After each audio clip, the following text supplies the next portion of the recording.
शरद पवार यांच्या कुटुंबातलं तिथे कोणी दिसलं नाही किंवा त्यांच्या नेत्यांपैकी कोणी दिसलं नाही आणि उद्धव ठाकरे यांच्या पक्षाच्या नेत्यांपैकीही कोणी दिसलं नाही. काय समजावं?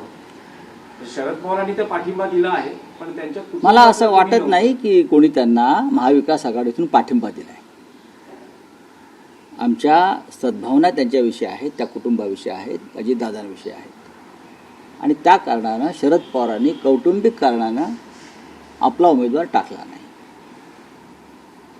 शिवसेनेशी चर्चा झाली म्हणजे माननीय उद्धवजीशी चर्चा झाल्यावर सुद्धा उद्धवजींनी त्यांच्या सद्भावना व्यक्त केल्या. पण शेवटी काँग्रेस हा एक स्वतंत्र पक्ष महाविकास आघाडीतला आहे आणि त्यांची भूमिका जर लढण्याची असेल तर त्यांनी उमेदवार दिलेला आहे.